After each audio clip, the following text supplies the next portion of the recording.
వనపర్తి జిల్లా పానగల్లో వృద్ధుడు కృష్ణయ్య హత్య కేసు ఓ కొలిక్కి వచ్చింది. పోలీసులు చాకచక్యంగా వ్యవహరించి నిందితుడిని అరెస్ట్ చేశారు. అదే గ్రామానికి చెందిన వసంతపురం రాములు తన భార్య అతన్ని విడిచిపెట్టిపోవడానికి కృష్ణయ్య కారణమని కక్ష పెంచుకున్నారు. ఇక అదును చూసుకుని హత్యకు పాల్పడ్డాడు అని పోలీసులు వెల్లడించారు. విచారణలో తానే హత్య చేసినట్లు ఒప్పుకున్నాడు అని తెలిపారు. వసంతపురం రాములు ఈయన అక్యూజ్డ్. ఈయన ఈ మర్డర్ చేయడానికి కూడా మోటివ్ ఏముందంటే ఈయన భార్య 2 years క్రితము ఈయన వదిలేసి వెళ్ళిపోయింది. ఈయన పిల్లలు లేరు, ఒంటరిగా ఉంటున్నాడు.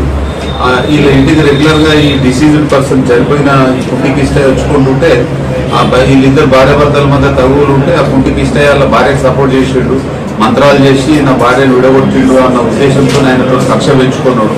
ఆ కక్ష పెంచుకుని నేను ఎట్లన్నా అంతమొందించాలి, నా భార్య నా గురించి వెళ్ళిపోవడానికి ఈయననే కారణం ఉన్నాడు అని మనసులో పెట్టుకొని దానికి ఒక ప్లాన్ తయారు చేసుకుని ప్లాన్ ప్రకారం ఆ ఒంటరి గుండా చూసి 11:30 ప్రాంతంలో ఈ కిష్టా ఇంటికి పోయిన తర్వాత ఎవరు లేని చూసి ఇంట్లో ఈ పప్పు గుత్తి ఏదైతుందో పప్పు గుత్తి అందులోనే దాన్ని తీసుకొని ఆ ఛాతి మీద ముఖం మీద మల్టిపుల్గా కొడతాడు. బాగా కొట్టి గొంతు బిగించేసి ఆయన చనిపోయిందని తెలిసిన తర్వాత నిర్ధారించుకున్న తర్వాత ఆ డిసిజన్ దగ్గర ఉన్న ఈ అమౌంట్ కూడా ఒక 40,000 అమౌంట్ ఉంటాయి. ఆ అమౌంట్ కూడా తీసుకొని వెళ్ళిపోతాడు. వెళ్ళిపోయి ఏం తెలియనట్టు తిరుగుతూ ఉంటే ఎవిడెన్స్లను కలెక్ట్ చేసిన తర్వాత ఈరోజు మార్నింగ్ ఈయనను కస్టడీలో తీసుకొని విచారిస్తే ఈయన నేరం ఒప్పుకోవడం జరిగింది.